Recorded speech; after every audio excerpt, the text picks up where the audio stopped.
Hey, we are in part of a series called Change My Mind. And the idea behind this is it talks about the intersection between emotional, mental, and spiritual health. It's a place that the church has a lot of times vacated, and there's been a long kind of history of mental health in church and how those things kind of influence one another, or sometimes are opposed to one another, and I think aren't opposed to one another. But if you're dropping in, this is the final part of a 5-part series, so I would encourage you to go back and listen to parts 1 through 4. You can podcast any of the stuff that we talk about, search DCC Tally or Downtown Community Church at any of your podcasting sources, because we all know we live in a podcast generation. So feel free to go back and listen to that. But the summary of the arc of this entire series has been, for the first 3 weeks, you could summarize, and you've got to go back to go forward. You've got to go back to go forward. In other words, in order to get to a positive place in terms of mental and spiritual and emotional health, we have to revisit the past. We have to dig up some things that are sometimes difficult. We have to dig up some things that sometimes we don't know that are there. We have to kind of do if this was a car, we have to start to pull out some dents. And for some of us, that was a good and a helpful 2 or 3 weeks. And for some of us, that's not a 2 or 3 weeks, that's a 2 or 3 year process. And that is okay, just as long as we're continuing to move forward. But last week and this week, you could summarize in this, it's that if we were a car, and that was pulling out the dents and the dings, in every car it takes maintenance. In every car it takes some type of attention, some type of upkeep. And so these are habits and practices that really the scriptures talk about, but kind of modern science talks about as well, as being really healthy and positive habits that build into the everyday rhythm of our life, good spiritual practices. And last week we talked about the idea of prayer, and not just prayer to say, hey God, this is all the stuff that I need. Hey God, these are the things that I'm thinking about. Hey God, these are the things that I'm worrying about. It's let's just take a minute every single day. Let's just take a minute every single day and pause, be totally silent, and acknowledge that we are constantly in the presence of God. In fact, God is constantly living and moving inside of us who have put our faith, our hope, and our trust in Jesus through the Holy Spirit. And so let's just take a second and just not say, God, here's my agenda, but similar to how someone that you care about, similar to someone that you love, similar to someone that you have devoted your life to, if you're a husband or if you're a wife and you're married, or maybe you're a boyfriend or girlfriend, fiance, and you just really like this person, at sometimes it's just nice to be in their presence with no agenda. And so let's just take a minute and be quiet before God. And then let's spend about a minute saying, God, here's the things that I need in my life. But God, I'm not just telling you, here's my list of worries. God, I know that I am dependent on you. In fact, the way that Jesus would talk about this would be, give us this day our daily bread. Give us this day our daily bread. God, these are the things that I am dependent on you daily for. And oh, by the way, let me do this all with thanksgiving. Let me just spend a minute saying, God, here are all the things that I'm thankful for. Here are all the ways that I have seen you work, that I have seen you, God. I have so many things to be thankful for. So let me just spend some time acknowledging the fact that just simply the fact that I can talk to you, I should be thankful for. So today, I think is going to be really fun. Because today we're talking about a subject that few of us have ever heard a sermon on, probably. Today we're going to talk about a subject that we all know about, but I don't think anybody's ever felt convicted about. And I don't want to say anybody ever, so that's kind of like an overstatement. So I'm going to say very few of us have ever felt convicted about. In other words, from time to time, somebody will call me up and say, hey, I really need to talk. I got some stuff going on in my life, and I really just want to, hash a couple things out. And oftentimes it's here's this problem I've got. Here's this cyclical pattern of sin I find myself in. I'm not really sure how to do it, and not really sure how to break out of it. And so can you help me? Can you kind of give me some words of advice or some wisdom? I feel this deep conviction about it. And what's interesting is it's in the 10 Commandments, and it's one of the most basic commandments. In fact, I think it's the easiest commandment to follow, but what we're going to find out is the reason that we don't follow this commandment is the exact reason that the commandment was actually given. And here's probably how you've heard this word, and I just want to be real clear because, again, we very rarely feel that. It's Sabbath. Sabbath. I don't know who's ever has like come to me and say, Ben, I need to have some coffee with you. And I'm like, okay, what's going on? Man, I'm just not keeping the Sabbath holy. And I feel this deep conviction I mean, I feel this weight. In fact, what's interesting is this is the fourth commandment of the 10 commandments, and this is the longest in terms of words of all the commandments. But for some reason, every other commandment we think, totally get it, totally understand, don't have any God before me, totally get it, don't take my name in vain, which isn't just like don't say a cuss word. It's don't attach my name to anything that my name shouldn't be attached to. So if don't say that God said to break up with your boyfriend or girlfriend. Maybe you just didn't like them that much, but different sermon for a different day. But in verse 4, he spends the most time out of all the 10 commandments saying this: Sabbath. Sabbath. In fact, I want to read this commandment to you if you've never heard it before. So, and if you haven't, then you can always go to a Chick-fil-A, by the way, because they've got all 10 of them posted. So, chapter 20 of the book of Exodus. Now, in case anybody ever asks you where the 10 commandments are, it's in Exodus chapter 20. So this is what it says. Remember the Sabbath day to keep it holy. And I feel like at this point, by the way, if you're not familiar with what happened with the 10 Commandments, Moses was on this mountaintop. The nation of Israel had been in Egyptian slavery for a long, long, long time. In fact, for a few hundred years, they had been in Egyptian slavery. And part of Egyptian slavery was there was no rest. They were brick makers, basically, and they would make these bricks to build, whatever Pharaoh's latest building project was. And so for hundreds of years, they didn't have what we have, which is like, okay, I'm going to work 5 days. I'm going to take a couple days off. I'm going to work 5 days and take a couple days off. They worked 7 days a week. In fact, the Egyptian work week was a 10-week work week, 10-day work week. And they would work every single day. So imagine for hundreds of years, like some of us, it's been like 14 days since I had a day off. They're like, it's been 300 years since I've had a day off. And so God kind of needs to qualify what this looks like. Because I think for many of them, they didn't have a frame of reference for what that meant. So he says, 6 days you shall labor and do all of your work. But the seventh day is a Sabbath to the Lord your God.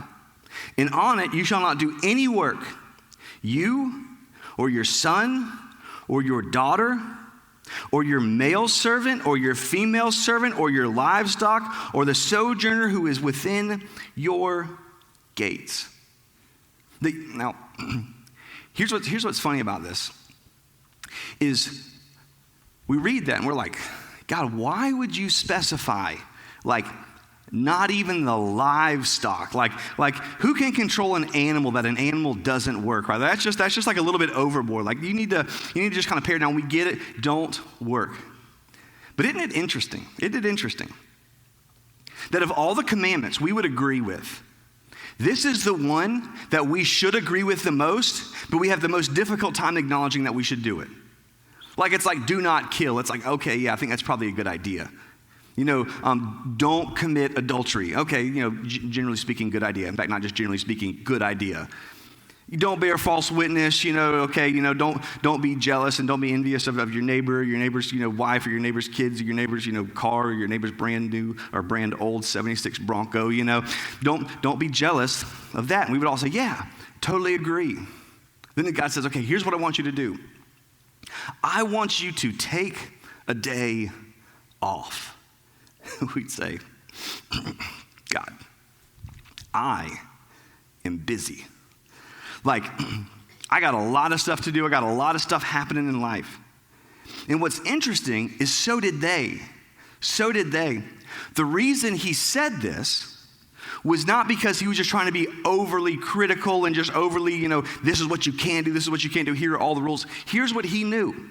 Eventually, as the nation of Israel would wander through the desert, eventually they would land in a place, they would land in what was to them the promised land, and they would read this and they would say, so we can't do any work, but the foreigners or the sojourners in our midst, they're not us, they're not the nation of Israel, so they can do work. We can put them on our animals and they can do work, so we can still be productive even though we're not doing anything. In fact, it's funny, if you read kind of how the New Testament or the Old Testament lays out what happened when they went in the promised land, almost immediately after they had gates, he says, even the sojourners within your gates.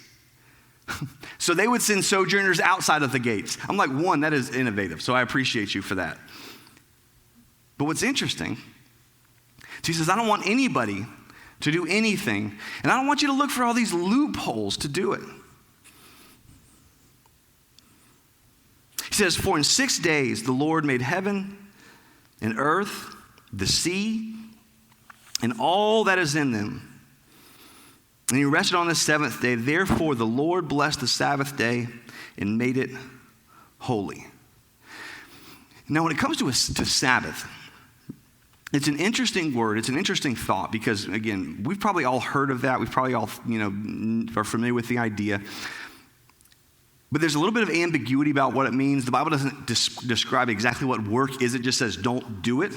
So I came up with for us kind of a working definition of, if you take all the different parts and the pieces and kind of the cultural context for what the Sabbath is for us. And so I want to give you just a brief definition of what the Sabbath is. This is like as if he said, thou shalt take a day off from productivity and work. Thou shalt take a day off from productivity and work. And I just put thou shalt because shout out to the King James Version, okay? So thou shalt take a day off from productivity and work and working to relax, rest, and enjoy God. Now, don't you like a God who says, hey, take a day off? I don't want you to work. I don't want you to be productive. I just want you to relax. Now, what's interesting about this, again, is the nation of Israel had just come out of slavery. And the first time that we read this is not in Exodus chapter 20. It's actually in Exodus chapter 16, where they've walked out of the desert. And at this point, the nation of Israel is somewhere between 1 million and 2 million people. And as you can imagine, they've just been delivered from Egyptian slavery. They're walking into the desert, and as they're walking into the desert, they've got a ton of food. They've got everything that they could probably carry with them. They're walking. Well, eventually they run out of food, and you've got 1 million people to feed. And so they said, well, what are we going to do? We're just going to die out here. We should have just stayed in Egypt. God says, I'm going to provide some stuff for you. It's going to be called manna. It's going to be your daily bread. And you're going to wake up in the morning and you're going to go outside and there's going to be this dew-like substance and you're going to go and you're going to pick it up and it's actually going to be this bread-like substance. And then I want you to take it and I want you to eat it. By the way, I would have loved to see the first person who ate the manna, right? Like, who is that? Like this weird dude named Frank, probably. This weird guy named Bob who walked up and he's like, oh, dude, I'm trying some of that. It's like, y'all got to eat some of this. This stuff is fantastic. And so he says, you're going to go and you're going to take it and you're going to eat it. But here's what I want you to do. Here's what I want you to do. I want you to take one little kind of cistern full, and I want you to fill it up every day, and that's going to be enough for you, and I want every person to do that, and I want you to fill it up once a day. But here's what I want you to know. If you take more than what you need for today, then you are going to, if you try to store it and you try to keep it, then on that day when you're going to wake up the next morning, you're going to have your stored stuff. There's going to be all kinds of worms. There's going to be all kinds of deterioration. It's going to smell. It's going to be awful. Do not take more than what you need, but on the sixth day, take 2 of them, and they're going to be preserved for the day and for tomorrow. Because when you come out on Sunday, there will not be any, because I just want you to relax. So in Exodus 16, they actually recount what happened the first Sabbath. We'll start at verse 20. But they did not listen to Moses. Some left part of it till the morning, and it bred worms and it stunk. And Moses was angry with them, and morning by morning they gathered it, each as much as he could eat. But when the sun grew hot, it melted. And on the 6th day, when they gathered twice as much bread, 2 omers each, and that's kind of their container. And when all the leaders in the congregation came and told Moses, he said to them, this is what the Lord has commanded. Tomorrow is a day of solemn rest, a holy Sabbath. By the way, Sabbath, if you ever studied the Hebrew kind of language, Sabbath comes from a word, Shabbat.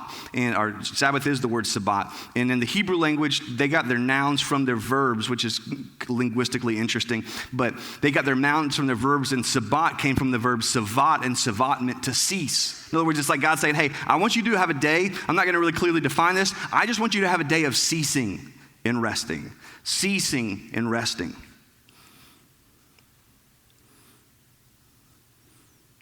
Tomorrow is a day of solemn rest and a holy Sabbath to the Lord. Bake what you will bake, boil what you will boil, and all that is left over lay aside to be kept till the morning. So they laid it aside till the morning as Moses commanded them. And it did not stink. There were no worms in it. And Moses said, eat it today, for today is a Sabbath to the Lord. Today you will find it in the field. 6 days you shall gather it. But on the 7th day, which is a Sabbath, there will be none. Now, at this point, you get the point. At this point, you get the point. God said, I've got 10 commandments. I've got my top 10 list of things that I want you to do. And the first 3 have to do with my relationship with you. And the last 6 have to do with your relationship with, each other. Don't kill, don't, steal, don't lie. But I'm going to have one in there, and it's going to be the longest one that's just going to be for you. And here's what we would learn would be the point of that between Exodus 16 and Exodus 20. It was real simple. Here was the idea that they put behind. They were to cease and trust that God would provide. They were to cease and trust that God would provide. They were to cease, they were to stop.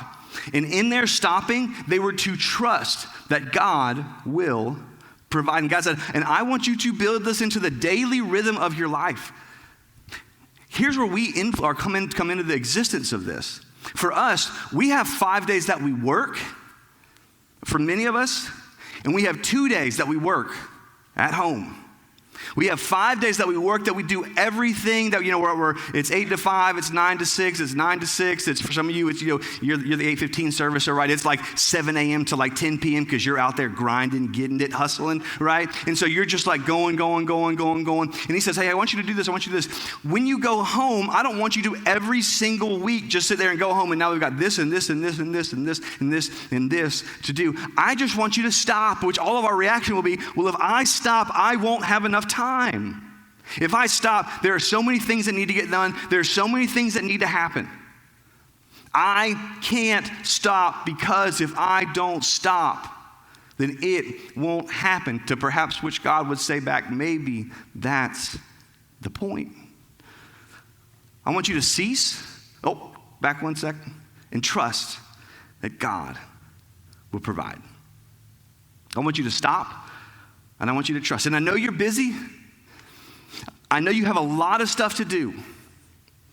But in context, this makes so much sense. Because the entire nation of Israel, if they did not work every day, they would not eat every day. They didn't have what we have. They didn't have bank accounts where they could just store up manna for years and years to come. They didn't have compounding interest in interesting, investment portfolios where it could, am I going to go in a conservative or am I going to be aggressive? Am I going to be entrepreneurial? Like they didn't have those things. It was every single day. And imagine this. You come from a place where for 300 years, like your grandparents, your great-grandparents, your great-great-grandparents, your great-great-great-great-great-grandparents, everybody has worked every single day of their life. And God says, I just want you to stop. And I want you to trust that if you stop, I will provide. We started doing this in our family, and we're honestly not perfect at it. We kind of go back and forth in what this looks like, and we've kind of have a couple of variations of Sabbath. But here's 2 of the biggest takeaways for me. Here's the 2 biggest takeaways, I think, for us, and that we would all probably experience if we were to do this. It's number 1 is this. My worth doesn't come from my work. My worth doesn't come from my work. Isn't this true? We feel a sense of worth because of what we do or how much of it we do.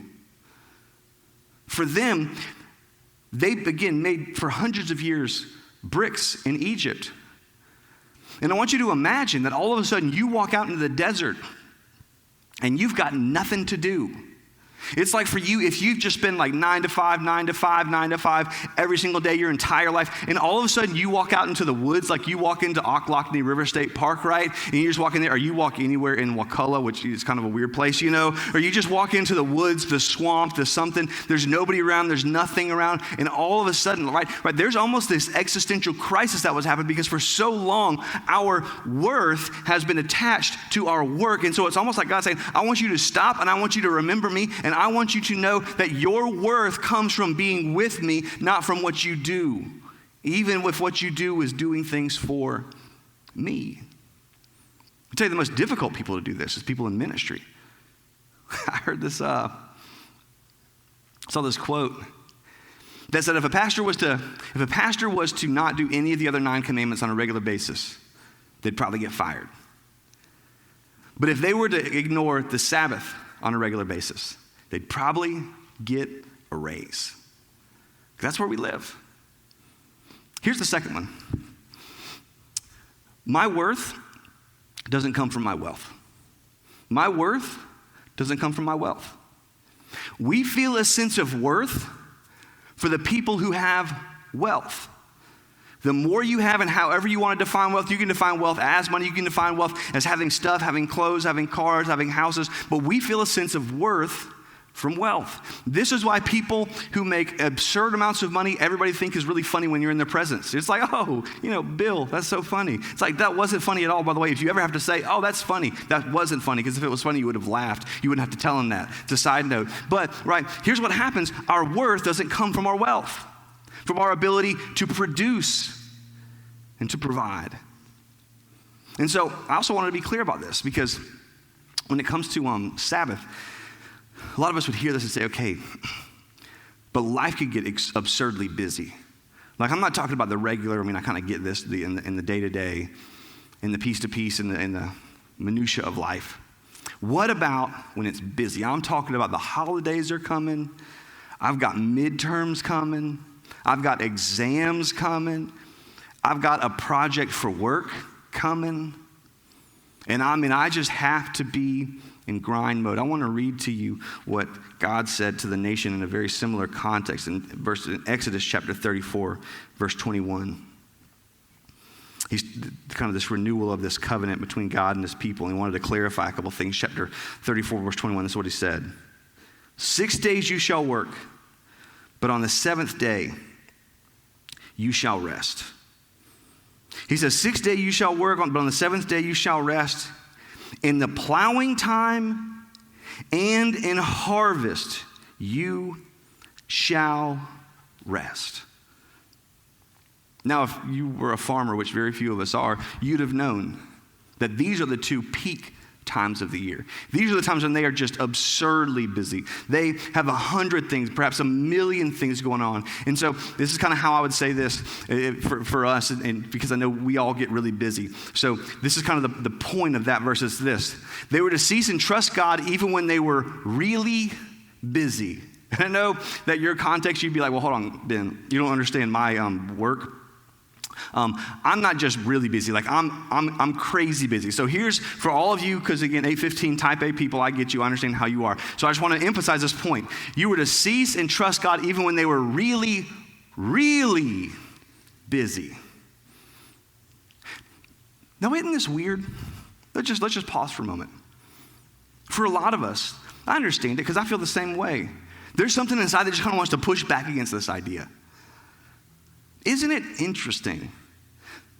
Well, I'd say this, for half of us, we hear this and we're like, dude, you don't have to tell me. Like, you're kind of the other person where it's like, okay, but you should work the other 6 days. You should actually be productive, get off the couch, we get it, But isn't this weird? If you push back against this, what is that?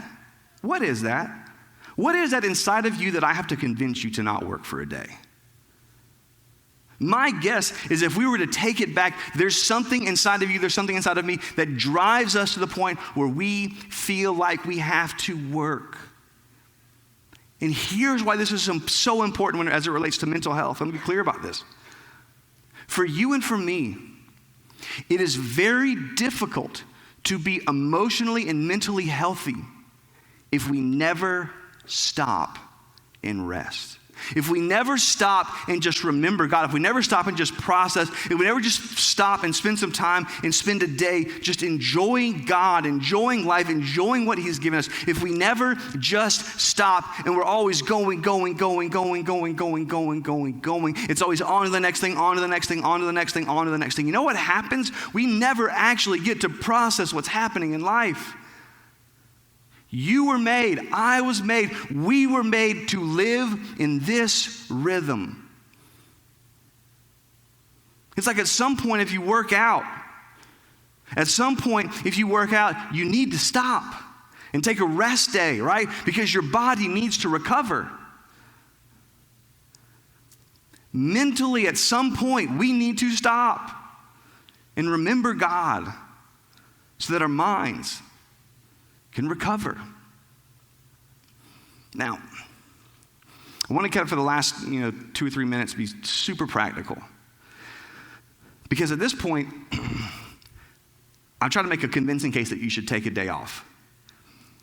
But the problem is, again, they're not wildly specific about what is work. There's not a lot of specificity about what you can and can't do. And throughout the years as the nation of Israel would go along, they would be increasingly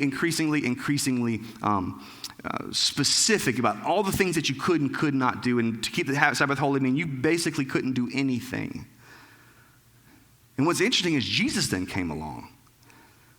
And if you watch what Jesus did, disproportionately, he did more miracles on the Sabbath than any other day. In fact, keep the Sabbath holy. That is the only commandment of all of the 10 commandments that's not mentioned in the New Testament in its Old Testament form. I think that's why we have such a difficult time with it, because Jesus didn't say it, so we don't think it applies. And in fact, Paul would go on to say this.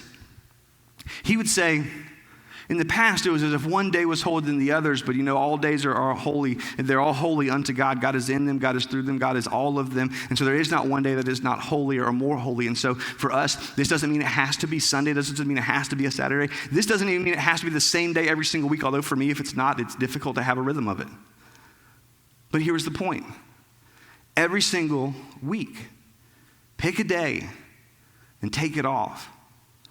And at some point, there's going to be a question of what can I do, what can't I do, what can I do, what can't I do. What's fascinating is if you ever read, and in fact, I would say go home and do your own study on this about Jesus and his miracles on the Sabbath. Here's what you find is almost every single time he did something on the Sabbath, it was to set someone free from something. I think God's institution of the Sabbath was to trust him, that we would realize that our worth is not in our work, our worth is not in our wealth, our work is in him. And so I think the Sabbath is a day for us to just cease, it's to stop, and it's for us to just be free. I think the moment we put these strict limitations on it, outside of just making sure I don't jump back into work mode, I think that's the day that we begin to fall back into the tendencies that Jesus pushed against. And so it's simply a day to stop. People want to say, well, does that mean I can't do yard work? Well, I don't know. Some of you guys, you love yard work. You're weird, but you love yard work, Like, man, you just get in there and you like getting them weeds out and you're just like, oh yeah, this is my stuff, Does that mean I can't do some I don't know, I'm a woodworker, carpentry, I'm a dude, Okay, so we get it, and you're just, this is my thing. It's like, no, man, if that gives you life, if that brings you joy, if that gives you freedom, then do it. Well, does that mean I can't shop at Publix? Well, maybe for you if you hate that, but for somebody like me, man, I love putting little kids in the cart and I love letting them just run around and I love, saying Ava, she's beelining down the thing. I just enjoy some of that stuff. It's so subjective because it's so different for everybody because everyone has different thoughts, tendencies, and preferences. I'll tell you this though, if you're a parent and you have small kids, this is going to be tough, but I think you should do it and you should just try to figure out ways of what that looks like for you. If you are if you're not a single mom, if you are a stay-at-home mom, then you can't not do this because it's not just okay, kids, good luck. You're 2 years old, but, eat some Cheerios. Let me know. But isn't it true? We have such a difficult time with this. What is that inside of us? You know what's funny? As we would start to think, man, I can't do that. That would have to do so many other things in order to prepare for that. I bet next time you read about the Sabbath in the scriptures and you read about the day of preparation, that will all of a sudden make sense. Because what they knew is if I'm going to take a day off, I've got to prepare. And you read over and over through the scriptures, the day of preparation, which was the day before the Sabbath, because they knew I need to plan for this. I need to think about this. For me, it's about sundown on Friday to sundown on Saturday. Sundown on Friday to sundown on Saturday. Doesn't matter what's going on in life. I try to do everything I can to keep that time holy. If I'm sitting there and I've still got some sermon thoughts circulating and there's some things going on, I just sit there and say, okay, God, I know Sunday's coming, right? Because every Sunday I basically have a term paper and an oral presentation, right? I've got a term paper. I just got to say, here are my findings. Here what I studied. Here's what I learned. Here, you're all good. You're all smart. You're all educated people. Here's what I go. And sometimes there's still, thoughts, and I've studied all this stuff, and I'm still waiting for it to come together. And I say, okay, God, for the next 24 hours, I'm not going to think about it. I'm going to stop and trust. I'm going to stop and trust. And here's what I bet we all find, is that if we did that, I bet our marriages would be better. I bet our parenting would be better. I bet, in fact, our emotional and mental health would be better because for the first time in a long time, we just stopped. When we do this right, which we don't always do, it's for us to stop and do nothing that makes money. This is just kind of our family's version of this. Do nothing that makes money and do nothing that feels like work. Do nothing that makes money, do nothing that feels like work.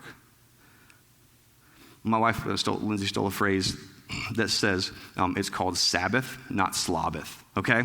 You're welcome to take that. But here's what I want to challenge you. So now you're pushing back against this, and I know this can be difficult, which is interesting. Do it for 1 month. Do it for the next 4 weeks. Just do it for the next month. Don't commit to it for the rest of your life, and I get it, you want to, and all that stuff. Just do it for the next 4 weeks. Have a conversation if you've got a bunch of stuff going on in life to say, what would I need to do this? What would we need to prepare? What would we need to do differently? What would we need to shift in our schedule? Because again, we would feel wildly disobedient if we murdered or if we committed adultery, right? Nobody would walk in here being like, oh man, you gotta convince me like it's a bad thing to murder people. But God said, hey, keep the Sabbath holy. So I just want to challenge you. For 1 month, you have a God who so loved you, who so knew you, and who so knows you, that he sent his son to die for you and for me. And he said, and with that, take a day off. So here's what I want to do to end this service together. Our last and final week. I want to do the same thing that we did last week. Because I think we can't just move on from it. I think we just need to spend a minute being silent, acknowledging the presence of God. I think we need to spend a minute telling God, these are the things that I'm going on. And perhaps for you this morning, the thing that you're thinking about and praying about at the time is, God, I don't know if I can. I don't know if I can. God, I don't know if I can. I don't know if I can. And perhaps for you, the prayer is, so God, show me how I can make the space and the time and the availability in my life. But let me tell you this, if you will incorporate the daily pause to acknowledge God, to spend time declaring your dependence, and these are the things that I need from God, and if you will at the same time declare your thankfulness, in every single week, you will take a day off. We will put ourselves as a church in a posture to be emotionally and spiritually healthy people, because we all know at this point, you cannot be spiritually mature without being emotionally mature. Let's spend some time in silence together. Jesus, I thank you for all that you're doing in us and through us. But God, for a minute, we just want to spend some time in your presence, simply acknowledging that you are here.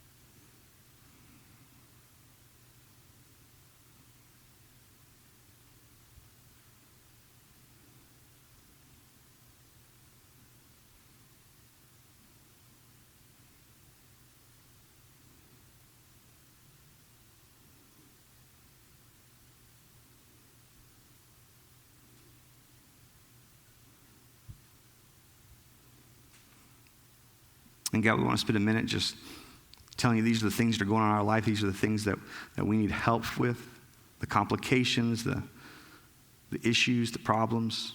For some of us, it's, God, help us to see clearly what a Sabbath day rest would look like in our lives.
And God, for this last minute together, to end this series, we just want to declare all of the things that we are thankful for. God, you have given us so much. And if you have not done anything else, if we can't see you work in any other way, we know that you have given us your son, Jesus, to make us right with you.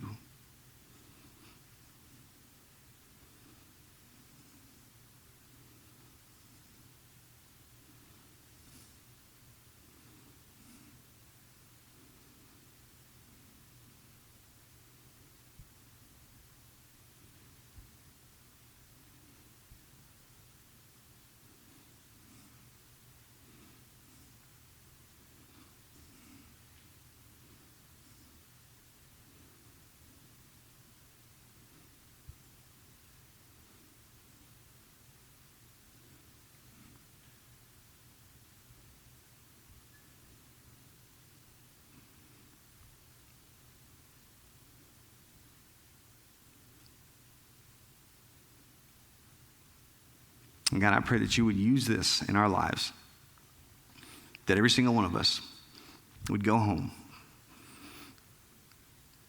And for the next month, put it on the calendar, circle it, move things aside, that we would have a 1 day a week personal, familial vacation.